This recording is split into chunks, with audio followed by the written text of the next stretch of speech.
जैन ने जो इत्र बनाया था,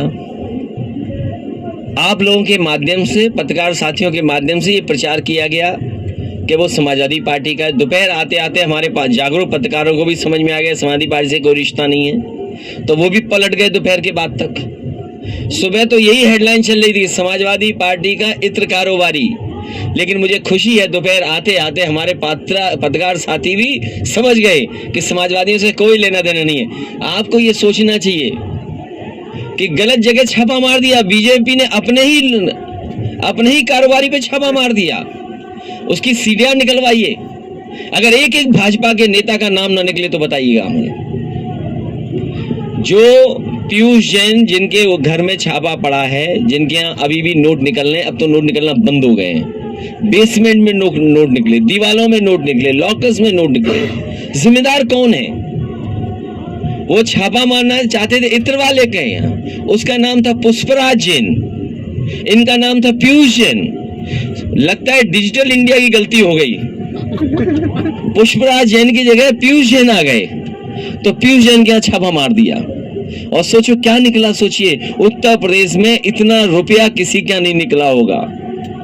जो सरकार में है वो बता सकते हैं रुपया कहां से आया है, जिनकी बैंकें हैं वो बता सकते हैं कि बैंकों से पैसा कम निकाला गया है। और अगर नई नई गड्डियां निकली हैं उसमें, तो जिस बैंक की गड्डी पर नाम लिखा होगा, जिस बैंक से निकला होगा, वो बैंक बता सकती है कि किस समय निकाला गया है।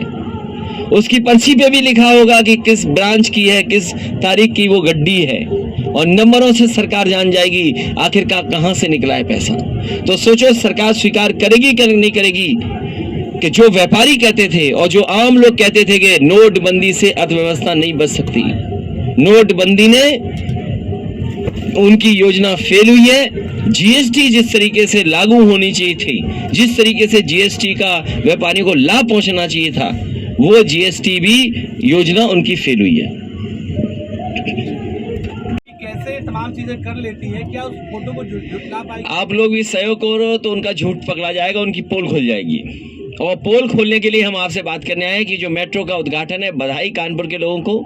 मुझे याद है कि जिस समय शिलान्यास हुआ था उस समय वहाँ के सांसद मुरली मनोज जोशी जी थे, देश के वाइस प्रेसिडेंट जो आज हैं उस समय उस विभाग के मंत्री थे, समाजवादी सरकार थी।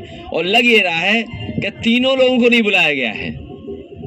तीनों लोग जिन्होंने उस मेट्रो का शिलान्यास किया था, शुरुआत की थी कानपुर की जनता के लिए, वो तीनों ही मंच पे नहीं दिखाई देंगे, और जिनका कोई योगदान नहीं है वो मंच पे दिखाई देंगे। योगी कहते हैं गुंडा राज खत्म हुआ है। उनसे बड़ा कौन है? जिन पे धाराएं कितनी लगी हैं, ठोको राज के नेता है वो, ठोको राज के वो हैं।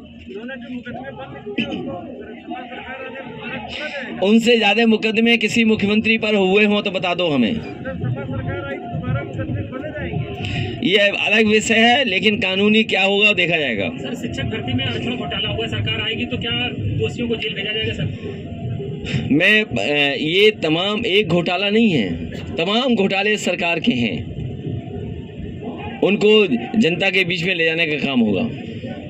सर, आपकी दो भविष्यवाणियां सच साबित हुई है। कृषि कानून को लेकर पहले ही आपने कह दिया था कि कानून वापस हो सकता है, उसके बाद आपने कहा था कि आईटी की रेट भी बढ़ सकती है तमाम अमेरिकन कंपनी को रोकने के लिए। तो अब क्या बीजेपी के पास अब कौन सा कदम बचा होगा, आपको क्या लगता है? उन्नाव की धरती जो हमारे क्रांतिकारियों की धरती रही है, कलम और तलवार की धरती रही है, वहां से एक अगली भविष्यवाणी भी करता हूं। अगर जो बात आप कह रहे हो कि जो भी भविष्यवाणी की है वो ठीक निकली है, तो एक और भविष्यवाणी समझ लो, समाजवादी सरकार बनने जा रही है। पूरी तरीके से किसान, नौजवान, व्यापारी, हर वर्ग के लोग तैयार हैं इस भारतीय जनता पार्टी को हटाने के लिए। ये वही जगह है जहां पर हजरत मोहानी जी ने जन्म लिया और इंकलाब का नारा दिया।